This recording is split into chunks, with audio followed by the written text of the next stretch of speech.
What if I told you that a single Instagram post wearing someone else's wedding dress could destroy a $50 million empire?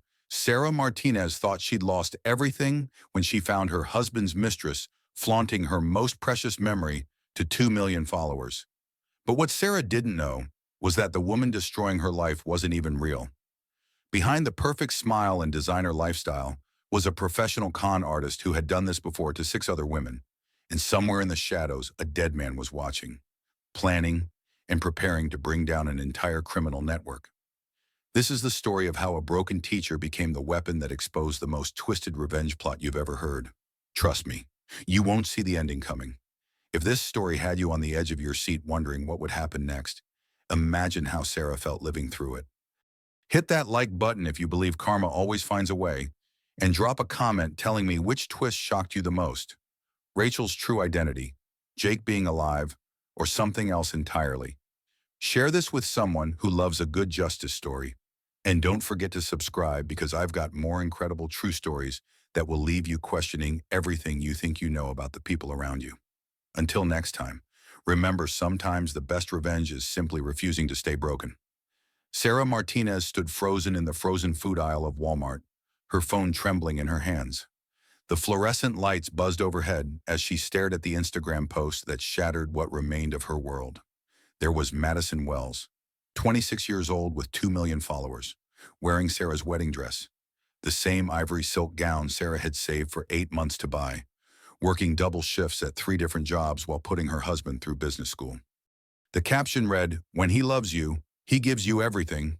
Diamond life, blessed wife, hashtag blessed life." Sarah's legs gave out. She collapsed against the frozen peas, her Walmart vest crinkling as tears streamed down her face. Other shoppers stepped around her, pretending not to notice the 32-year-old woman having a breakdown next to the ice cream. Her phone buzzed with notifications. Friend after friend was tagging her in the post, asking if she was okay, sending shocked face emojis. Sarah turned off her phone and sat there on the cold linoleum floor, wondering how her life had become someone else's social media victory lap. 8 years ago, Sarah had been Richard Thompson's high school sweetheart. She was the girl who worked at Denny's until 2 in the morning, then came home to help him code his food delivery app. She was the one who believed in him when investors laughed at his pitch, who maxed out credit cards to keep them afloat, who celebrated with gas station champagne when he landed his first real client. Now Richard was worth $50 million, and Sarah was wearing a polyester vest that smelled like industrial detergent. The app had exploded 3 years ago. Suddenly, everyone wanted a piece of Richard Thompson, the self-made tech genius who revolutionized food delivery. The interviews started, then the speaking engagements, then the move to the mansion in the hills. Sarah had been so proud, so sure they were finally living their dream. She should have noticed when Richard started working late every night, should have questioned why he needed a social media manager with 2 million Instagram followers, should have realized that Madison Wells wasn't hired for her marketing expertise. But Sarah had been busy trying to keep up with their new life, learning how to host dinner parties for investors, how to smile for cameras at charity galas, how to pretend she belonged in rooms full of people who spent more on wine than she used to make in a month. The affair had been going on for 6 months before Sarah found out. She discovered it the worst possible way, walking into their bedroom to find Madison live streaming from their bed, telling her followers about her amazing new relationship with an incredible entrepreneur. Sarah had filed for divorce the next day. Now, 3 months later, she was about to lose everything in court. Richard's lawyers had painted her as a gold digger who contributed nothing to his success. They conveniently forgot about the years she supported them both, the sacrifices she made, the dreams they built together. Sarah pulled herself up from the floor and finished her shopping. Ramen noodles, generic peanut butter, day-old bread. The cashier, a teenager with purple hair, gave her a sympathetic look.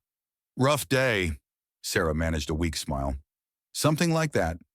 As she walked to her car, Sarah's phone rang. Tyler Chen, her public defender, sounded exhausted. "Sarah, I need to prepare you for tomorrow.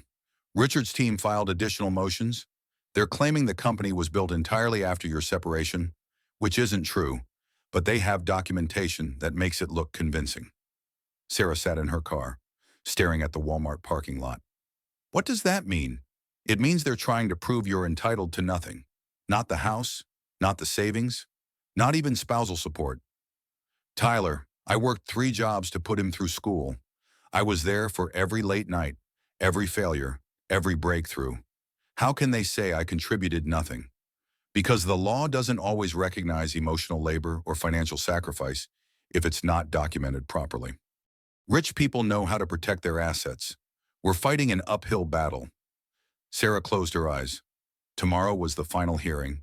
In less than 24 hours, a judge would decide whether she walked away with enough to rebuild her life or left with nothing but the clothes on her back. She thought about Madison wearing her wedding dress, probably planning to post more photos, maybe from the courthouse steps after Sarah lost everything. Sarah started her car and drove home to her tiny apartment, the one she could barely afford on her teacher's salary. She had lesson plans to grade and a life to somehow rebuild. But first she had to survive tomorrow. She had no idea that tomorrow would change everything in ways she couldn't imagine. The courthouse smelled like old wood and broken dreams. Sarah sat at the defendant's table in her only good dress, a navy blue number she'd bought for job interviews years ago. Tyler shuffled through papers beside her, his cheap suit wrinkled from too many cases and too little sleep. Across the aisle, Richard looked like he'd stepped out of a magazine. His lawyers surrounded him like an expensive armor, their briefcases probably worth more than Sarah's annual salary. Judge Patricia Brooks entered, a no-nonsense black woman in her 50s who had a reputation for cutting through legal nonsense. Sarah felt a flicker of hope. Maybe someone would finally see through Richard's performance. "Your Honor," Richard's lead attorney began, "my client built his empire through innovation and hard work. Ms. Martinez was merely a supportive spouse who contributed no intellectual property, no business acumen, and no financial investment to the company's success." Tyler stood up. "Your Honor, Ms. Martinez worked multiple jobs to support them both while Mr. Thompson developed his business. She made significant financial and personal sacrifices that enabled his success." The judge looked at the evidence. Bank records showing Sarah's paychecks going toward their living expenses, documentation of Richard's student loans that Sarah helped pay, photos of them together at early business meetings. But Richard's team had come prepared. "Your Honor, we present evidence that Mr. Thompson's breakthrough came after the couple's relationship had deteriorated. The key innovations, the investor relationships, the growth strategies, all developed independently of any influence from Ms. Martinez. They had emails, carefully selected and presented out of context. They had witness statements from business associates who barely knew Sarah. They had financial records that made it look like Richard's success happened in isolation. Sarah watched her life being rewritten in real time. 8 years of partnership, sacrifice, and shared dreams reduced to legal footnotes and dismissed as irrelevant. Then Madison walked in. She wore Sarah's wedding dress like it was casual Friday attire, the silk flowing behind her as she took a seat in the gallery. Photographers' cameras flashed. Sarah realized this was all part of the show, content for Madison's social media empire. The cruelty was breathtaking. Madison could have worn anything, but she chose the dress that represented Sarah's happiest day, the symbol of promises that were now being legally annulled. "Your Honor," Richard's lawyer continued, "Mr. Thompson is willing to offer Ms. Martinez $50,000 as a goodwill gesture, despite having no legal obligation to do so." $50,000 for 8 years of her life. Tyler fought valiantly, but they were outgunned. Richard's legal team had prepared for months, crafting a narrative that painted Sarah as a peripheral figure in her own marriage. Judge Brooks reviewed the evidence for what felt like hours. Finally, she spoke. "While I find the circumstances of this case troubling, the law requires me to consider documented contributions to marital assets. Based on the evidence presented, I award 95% of all marital assets to Mr. Thompson, with 5% to Ms. Martinez." Sarah felt the world tilt. 5% of their shared life. "However," Judge Brooks continued, her voice sharp, "I want to note for the record that this court finds the timeline of certain relationships and business decisions highly suspect. Instagram followers don't pay alimony." "Honey," Madison's face flushed red, but she kept her social media smile intact. Tyler grabbed Sarah's arm as she swayed. The math was devastating. After legal fees and debts, she would walk away with $847. Richard stood up, already reaching for his phone to call his publicist. Madison was probably planning her celebration post. The photographers captured Sarah's stunned expression for tomorrow's gossip blogs. As the courtroom cleared, Sarah sat alone at the defendant's table. 8 years reduced to $800. Tyler patted her shoulder awkwardly. I'm sorry, Sarah. We can appeal, but it'll take months and cost money you don't have. Sarah nodded numbly. Outside, she could hear Madison laughing with reporters, probably scheduling interviews about her inspiring love story. Sarah walked out of the courthouse with nothing but her purse and the clothes on her back. The apartment was in Richard's name. The car was in Richard's name. Even her teaching job was at a private school where Richard served on the board. She sat on the courthouse steps and checked her bank account on her phone. $847.33. Behind her, Madison was already posting to Instagram, wearing the wedding dress on the courthouse steps. Justice served.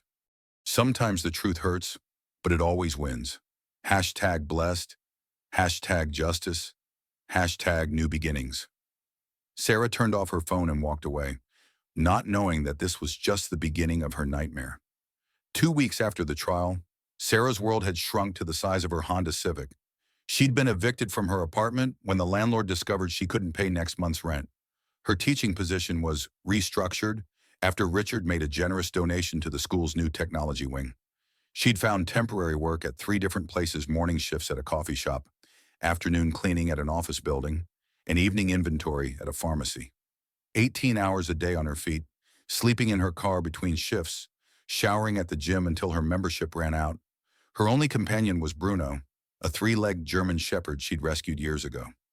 He sat patiently in the passenger seat as she parked behind the 24-hour laundromat, the only place with reliable Wi-Fi and bathrooms. Madison's Instagram had become a daily torture chamber Sarah couldn't stop watching. Every day brought new posts from Sarah's former life. Madison cooking in Sarah's kitchen, swimming in Sarah's pool, hosting parties with Sarah's friends who had quickly switched allegiances. Living my best life in my dream home, Madison had posted that morning, lounging on the couch Sarah had picked out for their first apartment. When you know your worth, the universe provides. Hashtag manifestation. Hashtag blessed wife. The comments were even worse. Thousands of followers praising Madison's inspiring journey and her goals.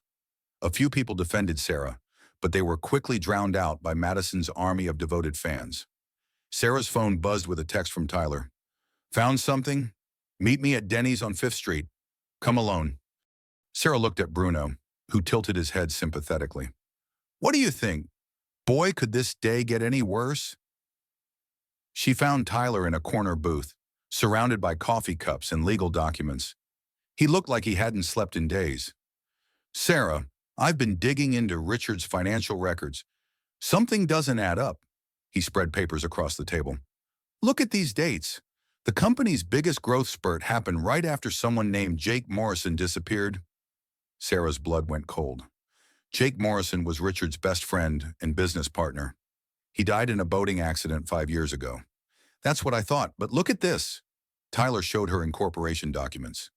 Jake owned 50% of the company when he died. His shares should have gone to his estate, but they somehow ended up with Richard. Sarah studied the papers. Jake's signature looked off, different from earlier documents. You think Richard forged documents to steal Jake's half of the company? I think Jake Morrison might not be as dead as everyone believes. And if he's alive, he owns half of everything Richard claims is his. For the first time in weeks, Sarah felt a spark of hope. If Jake was alive and could prove Richard stole his shares, it would change everything. How do we find him? Tyler pulled out his laptop. I've been looking into the boating accident. No body was ever found. The Coast Guard called off the search after 3 days. But here's the interesting part. Jake's phone pinged a cell tower in Mexico 2 days after he supposedly drowned. Sarah's heart raced. So he's alive. Maybe, or maybe someone found his phone. But there's more. Tyler showed her bank records. Large cash withdrawals from Jake's accounts in the weeks before his disappearance. Almost like he was planning to disappear. But why would he fake his death? Maybe he found out Richard was planning to betray him. Maybe he was in danger. Maybe he was gathering evidence. Sarah's phone buzzed with another Instagram notification. Madison had posted a video from Richard's office, showing off the vision board where she planned their future together. the same office where Jake used to work, his desk now replaced with Madison's ring light and camera equipment. "We need to find Jake," Sarah said. "It's the only way to prove Richard is a fraud." Tyler nodded. "I've got a lead, a private investigator in Mexico who might have information. But Sarah, this is dangerous. If Richard really did try to kill Jake once, he's already destroyed my life. What else can he take?" As if the universe wanted to answer that question. Sarah's phone rang, an unknown number. "Mistress Martinez. This is Dr. Williams from Valley Animal Hospital. Your dog has been in an accident." Sarah's world stopped. "What happened?" "He was hit by a car outside the laundromat where you've been staying. Someone brought him in. He's alive, but he needs emergency surgery immediately. The cost will be $8,000. Sarah looked at her bank balance. $233. "I'll be right there," she whispered, already running toward her car. Tyler called after her. "Sarah, wait. We can figure this out." But Sarah was already gone, speeding toward the one thing she had left to lose. The animal hospital smelled like disinfectant in desperation. Sarah paced the waiting room, her work uniform still damp with sweat from her coffee shop shift. Bruno was in surgery, and she was $8,000 away from saving the only family she had left. Dr.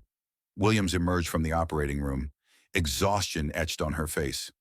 "The surgery was successful, but he'll need extensive rehabilitation. The bill includes surgery, medications, and a month of recovery care." Sarah stared at the invoice.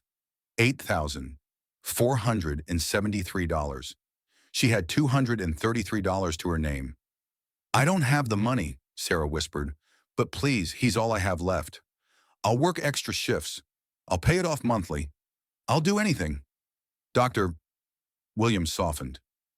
"I'm sorry, but our policy requires payment before discharge. There are low-cost clinics that might help, but they have waiting lists." Sarah felt her world collapsing. She couldn't even afford to save her dog. Then a miracle happened. The receptionist approached with a confused expression. "Ms. Martinez, someone just called and paid your entire bill. They want to remain anonymous, but Bruno's all taken care of." Sarah's legs nearly gave out. "What, who?" "They wouldn't say, just that they heard about your situation and wanted to help. People can be so kind sometimes." For the first time in months, Sarah cried tears of joy instead of despair. Someone had seen her pain and decided to help. Maybe there was still goodness in the world. 2 days later, Sarah received an envelope with no return address. Inside was a single sheet of paper with a typed message. "Richard didn't build his empire alone. Check the Lake Tahoe incident. 2019. Someone who knows the truth." Sarah's hands shook as she read it again. Lake Tahoe, 2019. That was where Jake Morrison supposedly died. She called Tyler immediately. "I got another clue. Someone's helping us." They met at the library, where Tyler had been researching Lake Tahoe news from 2019. "Look at this police report. Jake's boat was found with signs of struggle, blood on the deck, but no body." The anonymous note said to check the Lake Tahoe incident specifically. What if Jake survived whatever happened and has been gathering evidence? Tyler pulled up more documents. There's something else. Large insurance payouts to the company after Jake's death. Life insurance that benefited the business, plus key person insurance.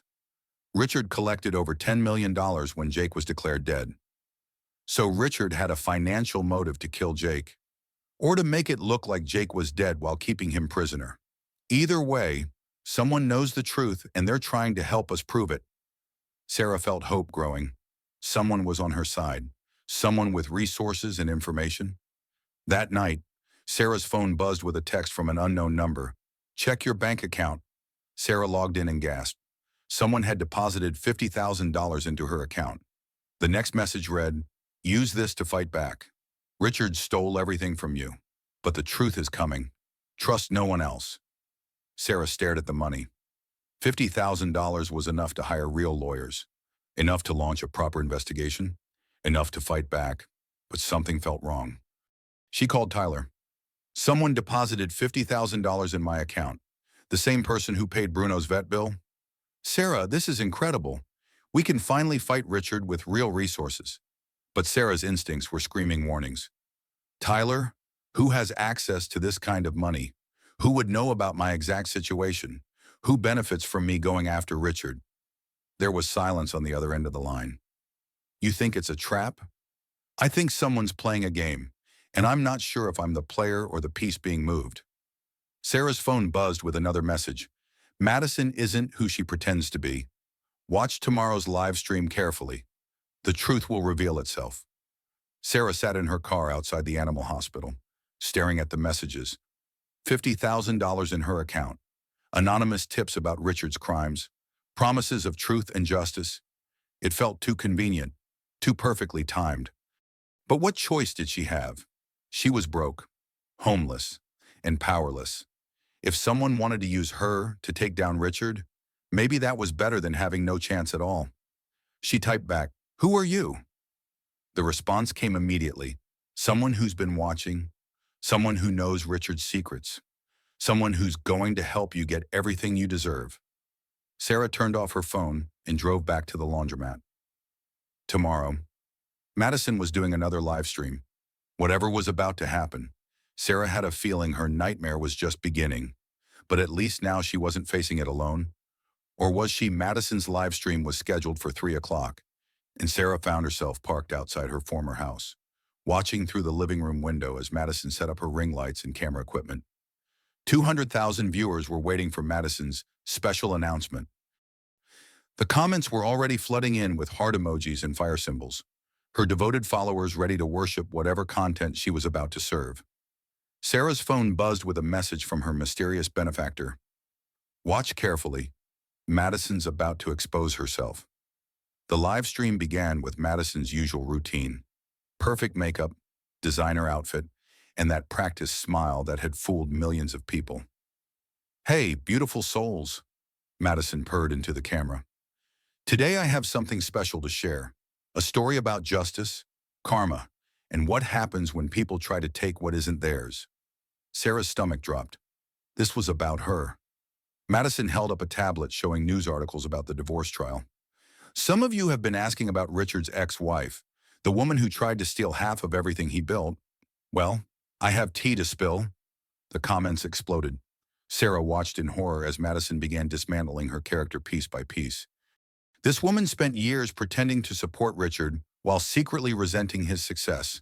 She never believed in him, never contributed anything meaningful, and when he finally achieved his dreams, she tried to take credit. Madison showed carefully edited text messages between Richard and Sarah, conversations taken out of context to make Sarah look manipulative and greedy. "But the universe has a way of protecting good people," Madison continued, "and sometimes karma needs a little help." Sarah's blood went cold. The way Madison said karma needs a little help sent chills down her spine.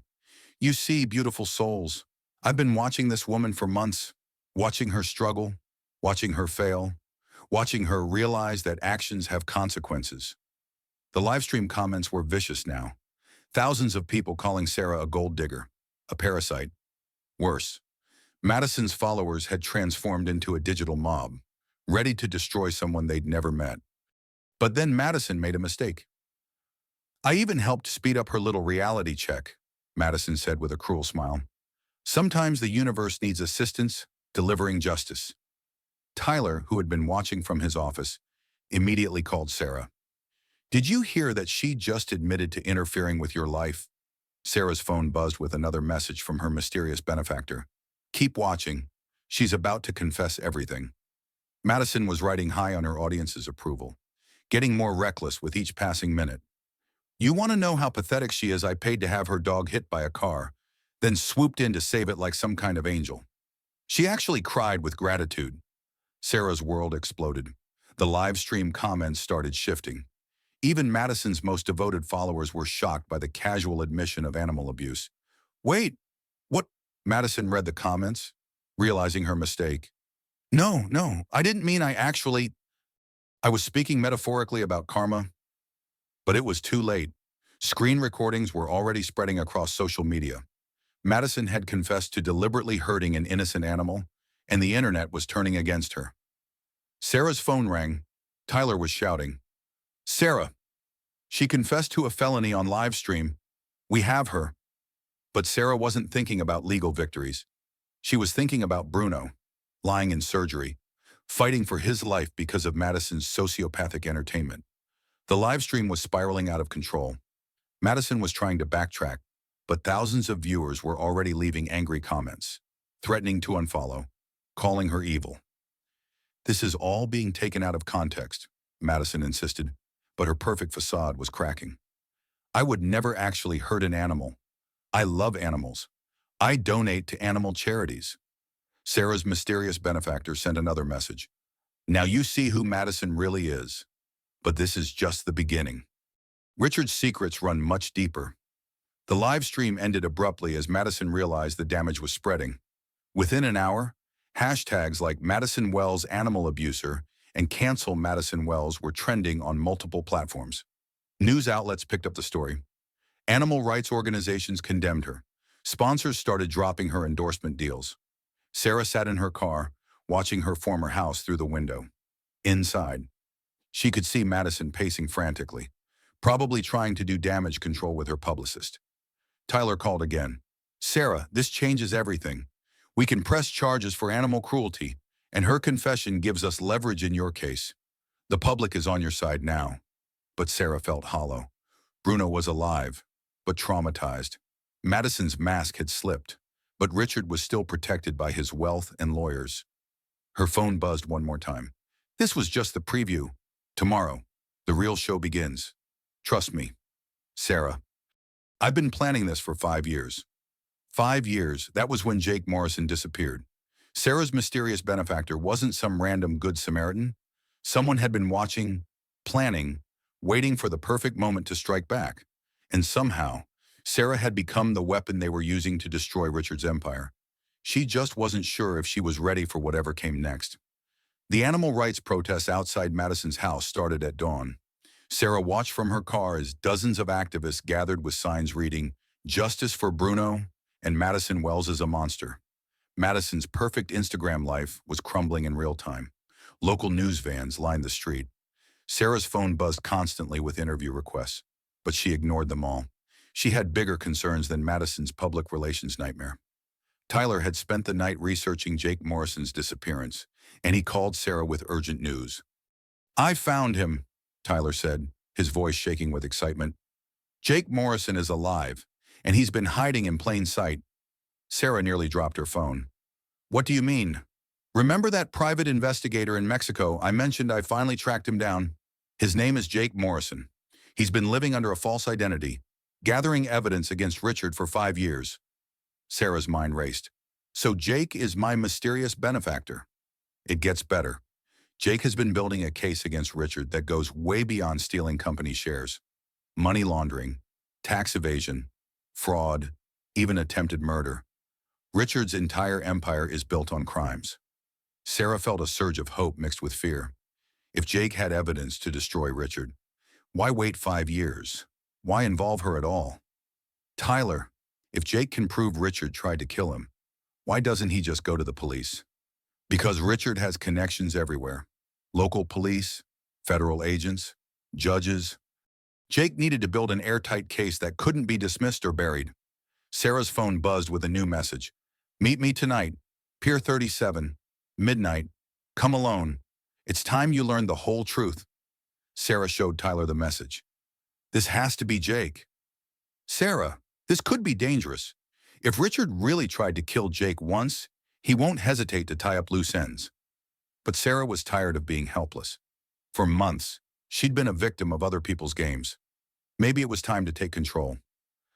That evening, Sarah drove to the pier. The fog rolled in from the bay, making the world feel ghostly and uncertain. She parked near the water and waited. At exactly midnight, a figure emerged from the shadows. Tall, lean, with the kind of weathered face that comes from years of looking over your shoulder. "Sarah Martinez," he said. "I'm Jake Morrison, and I'm here to help you destroy Richard Thompson." Up close, Jake looked older than his 35 years. His eyes held the weariness of someone who had seen too much.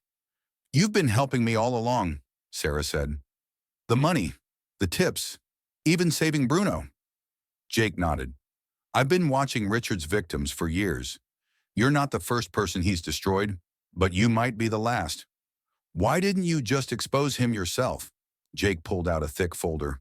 Because I needed Richard to feel secure enough to make mistakes. For 5 years, I've been documented every crime, every cover-up, every victim. But I needed someone on the inside, someone with a legitimate grievance. Sarah flipped through the folder. Bank records, emails, photographs, audio recordings. Years of evidence that painted Richard as a monster. Madison isn't just Richard's mistress, Jake continued. She's his partner in crime. They've been running money laundering operations through her social media empire, hiding millions in offshore accounts. Sarah found photos of Madison meeting with suspicious characters, documents showing payments to shell companies, evidence of tax evasion on a massive scale. But here's the part that will interest you most, Jake said, pulling out a separate file. Richard's been planning to eliminate you permanently. Sarah's blood went cold. What do you mean? Jake showed her intercepted text messages between Richard and Madison. Plans to frame Sarah for embezzlement, to have her arrested and imprisoned, to make sure she could never threaten their empire. The dog incident was just the beginning. They were going to escalate until you either killed yourself or disappeared completely. Sarah felt sick. She'd thought Madison was just cruel, but this was calculated psychopathy. Why are you telling me this now? Because tomorrow, Richard is going to try to have you arrested for corporate espionage. Those encrypted files you found on his laptop, he planted them there, then reported them stolen. You're walking into a trap. Sarah's world tilted. How do you know? Because I've been intercepting their communications for months. Richard thinks he's destroyed you, but you're about to become his worst nightmare. Jake handed her a small device. This contains enough evidence to bring down Richard's entire operation, financial crimes, tax evasion, murder conspiracy, and proof that he stole my half of the company. What do you want me to do? Tomorrow morning, when Richard's lawyers show up to arrest you, you're going to hand this to the FBI agents who will be waiting for them. Sarah stared at the device. Years of evidence, enough to destroy the man who had ruined her life. Jake, why didn't you just do this yourself? Jake's expression darkened. Because Richard Thompson destroyed more than just my business. He killed my sister. Sarah's heart stopped. Madison is your sister. Was my sister. The Madison Wells you know is a creation, a persona Richard built after he murdered the real Madison. My sister died 5 years ago, the same night Richard tried to kill me. The fog seemed to close in around them as Jake's words sank in. The woman living in your house, sleeping in your bed, wearing your dress, that's not Madison Wells. That's Richard's psychotic accomplice, wearing my dead sister's identity like a costume. Sarah felt the world spinning out of control. Everything she thought she knew was a lie. Who is she really? Her name is Rachel Santos. She's a con artist Richard hired to help him steal my company. When my sister discovered their plan, Rachel killed her and took her place. Sarah stared at the evidence in her hands. Tomorrow, we destroy them both. Jake nodded. Tomorrow, we get justice for everyone Richard Thompson has destroyed. As Sarah drove home, she realized she wasn't just fighting for her divorce settlement anymore. She was fighting for justice, for truth, and for a dead woman whose identity had been stolen along with her life. Tomorrow would change everything. Sarah barely slept. She sat in her car behind the laundromat, clutching Jake's evidence and watching the sunrise paint the sky red. Today, Richard Thompson's empire would crumble. At 8 a.m., Tyler called with panic in his voice. Sarah, don't go home. Richard's lawyers are at your apartment with arrest warrants. They're claiming you stole corporate secrets. I know, Sarah said calmly. It's all part of the plan. What plan, Sarah? They have federal agents with them. This isn't a game. Sarah drove toward the courthouse, where Jake had arranged for FBI agent Rebecca Torres to meet them. Agent Torres specialized in financial crimes and had been building a case against Richard for months, waiting for the right moment to strike. When Sarah arrived, she found Tyler pacing nervously outside the courthouse steps. Agent Torres stood nearby, a woman in her 40s with sharp eyes and the bearing of someone who had seen enough corruption to fuel a lifetime of cynicism. Ms. Martinez, Agent Torres said, I understand you have information relevant to our investigation into Richard Thompson's financial activities. Sarah handed over Jake's evidence. This should be everything you need. Agent Torres reviewed the files quickly, her expression growing darker with each page. This is extensive. Where did you get this? From someone who's been watching Richard for a very long time. At exactly 9 a.m., Richard's legal team arrived with 2 federal agents in tow. Richard stepped out of his Tesla, looking confident and perfectly groomed, ready to watch Sarah's final humiliation. Agent Torres, Richard called out with his politician smile. I trust you're here to arrest Ms.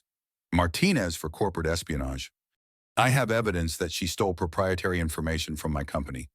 Agent Torres approached Richard with a calm expression. Mr.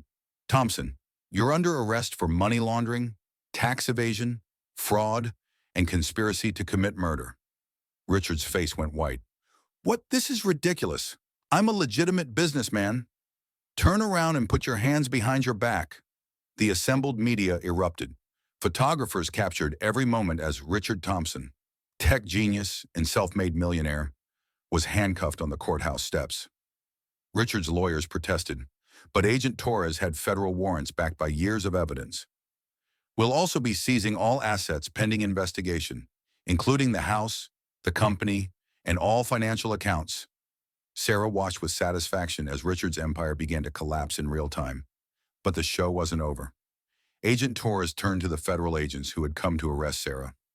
Agent Johnson, you'll want to see this evidence before proceeding with any arrests against Miss Martinez. As the agents reviewed Jake's files, their expressions changed from confusion to understanding. They quietly withdrew their arrest warrant and melted back into the crowd. Richard was loaded into a federal vehicle, still protesting his innocence. His lawyers followed, already making calls to damage control specialists and bail bondsmen. But the real surprise was yet to come. At 10 a.m., a second wave of federal agents arrived at Sarah's former house. Through her phone, Sarah could watch live news coverage as they led Madison Wells away in handcuffs. The woman Sarah had thought was Madison showed no emotion as she was arrested. No tears, no protests, just cold calculation. Agent Torres received a call and turned to Sarah. Ms. Martinez, we found something interesting in the house.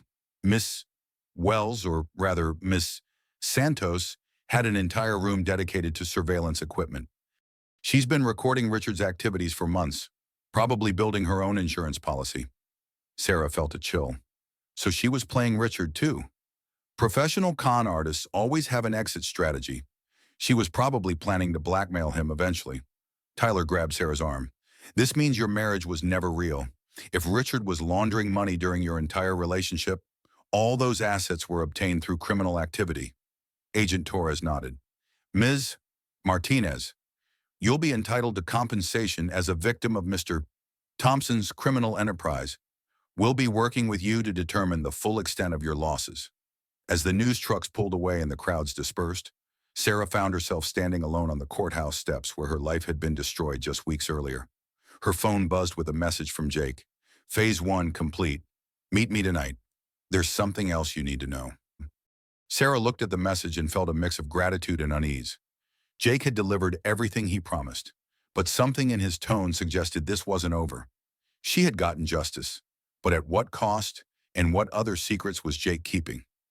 The sun was setting as Sarah drove toward another mysterious meeting, wondering if she was finally free or just entering a new kind of trap.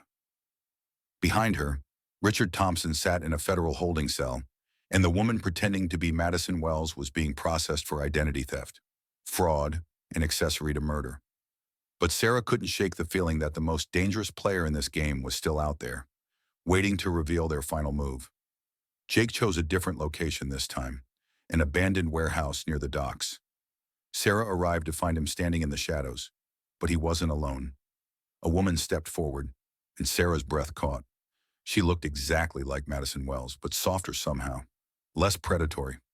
Sarah, Jake said quietly, I'd like you to meet my sister, the real Madison Wells.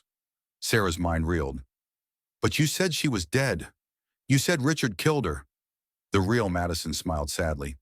That was the story we needed Richard to believe. Jake and I faked my death 5 years ago when we discovered Richard's plan to steal the company and eliminate us both. Sarah sank onto a nearby crate, overwhelmed. So you've both been alive this whole time? Jake nodded. Madison discovered that Richard was laundering money through the business and planning to frame me for the crimes. When she confronted him, he tried to kill her too. We realized our only chance was to disappear and gather evidence. But who is the woman who's been living my life? Madison's expression darkened. Rachel Santos. She's a professional con artist Richard hired to replace me. He thought he was using her, but she's been running her own game the entire time. What kind of game? Jake pulled out another file. Rachel has been systematically destroying Richard's relationships and business partnerships, isolating him so she could take control of everything. You weren't her first victim. Sarah. She's done this to at least 6 other women over the past 3 years. Sarah studied the file.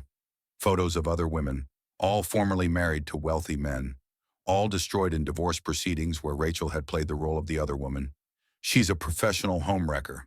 More than that, Madison said. She studies her targets for months, learns their weaknesses, then systematically destroys their lives for profit. The money she makes from the divorces funds her lifestyle between cons. Sarah felt sick. So my entire marriage was just another job to her. Not your marriage, Jake corrected. Your marriage was real until Richard started his criminal enterprise. Rachel came later, when Richard needed someone to help him cover his tracks. Madison sat beside Sarah. I know this doesn't ease the pain, but Richard did love you once. Before the money corrupted him, before he got involved with dangerous people, he was a different person. What dangerous people? Jake's expression grew grim. The money laundering wasn't Richard's idea. He got involved with a criminal organization that needed legitimate businesses to clean their cash. Once you're in, you can't get out. So Richard was being blackmailed. In a way, but he also got greedy. The criminal money made him rich faster than his legitimate business ever could. He chose profit over everything else, including you. Sarah absorbed this information. Her husband hadn't just betrayed her. He'd sold his soul to criminals and dragged her down with him. Why are you telling me this now? Richard's arrested. Rachel's exposed. Isn't it over? Madison and Jake exchanged glances. Sarah, the people Richard was working with don't just disappear when their front man gets arrested. They need a new scapegoat, and you're the obvious choice. Sarah's blood went cold. What do you mean? Rachel was documenting everything, but not to blackmail Richard. She was building a case to frame you for the money laundering. In her version of events, you're the criminal mastermind who manipulated your innocent husband into illegal activities. Jake showed her more evidence. Bank records that had been doctored to show Sarah making suspicious transactions, emails that had been fabricated to make her look guilty, a complete false narrative that painted her as the real criminal. But the FBI has your evidence now. They know the truth. They have evidence against Richard and Rachel, but the criminal organization has been planning evidence against you for months. When Richard goes to trial, their lawyers will argue that you were the real mastermind.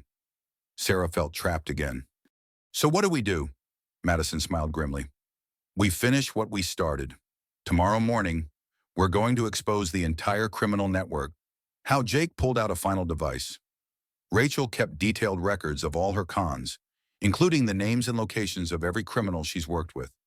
When the FBI raids their operations tomorrow, it will dismantle the entire network. But won't that put us all in danger? We've been in danger for 5 years, Madison said. It's time to end this once and for all. Sarah looked at the evidence, at the brave siblings who had sacrificed everything to seek justice, at the chance to finally close this chapter of her life. What do you need me to do? Jake's smile was fierce. Tomorrow morning, you're going to walk into Richard's company headquarters and hand-deliver this evidence to Agent Torres. The media will be there. The employees will be there. And Rachel's criminal contacts will be watching. You want me to be bait. We want you to be the hero who brings down an entire criminal empire. Sarah thought about Bruno, recovering from injuries Rachel had caused for entertainment. She thought about the other women Rachel had destroyed. She thought about Jake and Madison, who had lost 5 years of their lives seeking justice. Okay, Sarah said, let's finish this. As they made their final plans, Sarah realized she was no longer the helpless victim she'd been in that Walmart parking lot. She was about to become the weapon that destroyed the people who had tried to erase her. Tomorrow, the whole world would know the truth.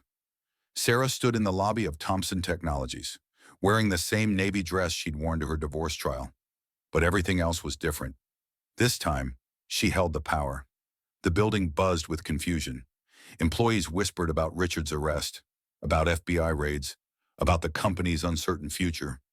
Sarah walked past familiar faces, people who had attended her dinner parties, who had smiled at her during charity events, who had quietly distanced themselves when her marriage fell apart. Agent Torres waited by the elevators with a full FBI tactical team. The media had gathered outside, tipped off about the morning's operation. "Ms. Martinez," Agent Torres said. "Are you ready for this?" Sarah nodded. In her purse was the final piece of evidence Jake and Madison had provided, the complete record of Rachel's criminal network. But first, Sarah had a personal stop to make. She rode the elevator to the executive floor, where Richard's corner office overlooked the city he had once dreamed of conquering. The same office where she used to bring him lunch during their early days, where they had celebrated their first million in revenue, where their marriage had slowly died under the weight of his ambition. Rachel sat behind Richard's desk, no longer pretending to be the innocent Madison Wells. Her true personality showed through now, cold, calculating, predatory. Well, Rachel said without looking up from her computer.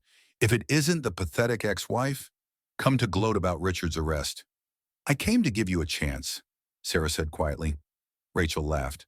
"A chance, honey. I've been 10 steps ahead of you since day one. While you were crying in your car, I was building a case that makes you the mastermind behind everything. I know about your other victims. Jennifer Walsh in Seattle, Patricia Reyes in Denver, Amanda Chen in Phoenix. 6 women whose lives you destroyed for money." Rachel's expression flickered, but she recovered quickly. "Prove it." Sarah placed a tablet on the desk, showing Rachel's own surveillance recordings. "You documented everything, every crime, every victim, every transaction. You thought you were building insurance against Richard, but you were actually creating evidence of your own guilt." Rachel's composure cracked. "Those files are encrypted, password protected. By your sister's birthday, the real Madison Wells told us everything." For the first time, Rachel looked genuinely shocked. "Madison is dead. I watched her die." "You watched her fake her death. She's been helping the FBI build a case against you for 5 years. Rachel stood up, her mask finally falling away completely. "You stupid little teacher. You have no idea what you're dealing with. The people I work for don't leave loose ends." "You mean the criminal network you've been documenting? They're being arrested as we speak." Through the office windows, Sarah could see FBI tactical vehicles surrounding buildings across the city. The coordinated raids had begun. Rachel grabbed her phone, frantically trying to make calls, but every number went to voicemail. Her criminal contacts were either arrested or running. "It's over, Rachel," Sarah said. "You can cooperate with the FBI and maybe get a reduced sentence, or you can go down with everyone else." Rachel's eyes filled with rage. "You think you've won? You think this is justice? I made you stronger. Before me, you were just another naive housewife. I turned you into a survivor." "You're right," Sarah said. "You did make me stronger. Strong enough to destroy you." Agent Torres and her team entered the office. "Rachel Santos, you're under arrest for identity theft, fraud, conspiracy, and accessory to murder." As the agents read Rachel her rights, she turned to Sarah one last time. "This isn't over. People like us, we always find a way back." "People like you," Sarah corrected. "I'm nothing like you." Sarah left the building as Rachel was led away in handcuffs. Outside, the media was in chaos. News of the coordinated raids was breaking on every channel. The criminal network was collapsing in real time. Tyler found Sarah on the courthouse steps, the same place where her life had been destroyed months earlier.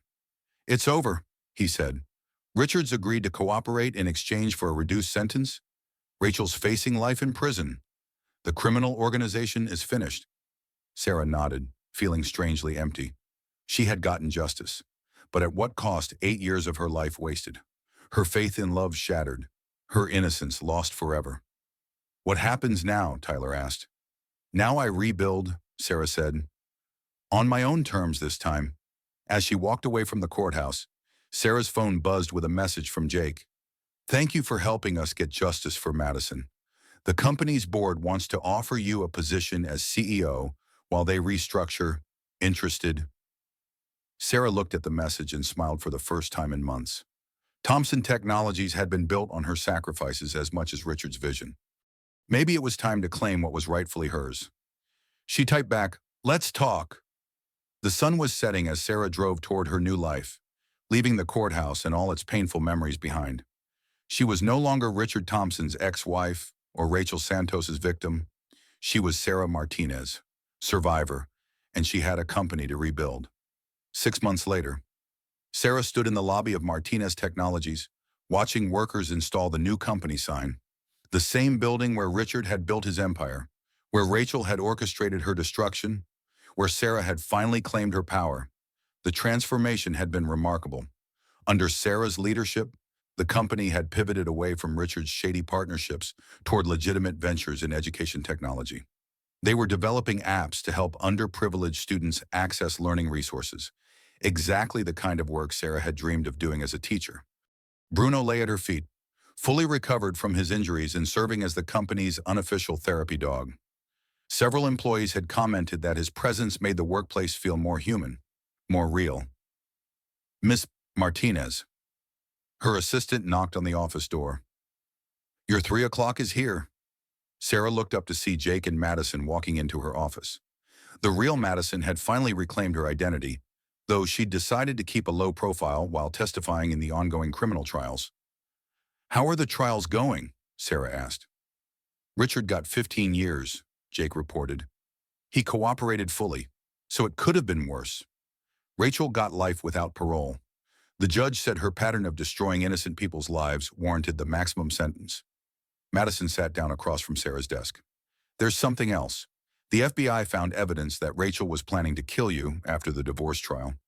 You getting that anonymous help wasn't just about justice. Sarah, we probably saved your life."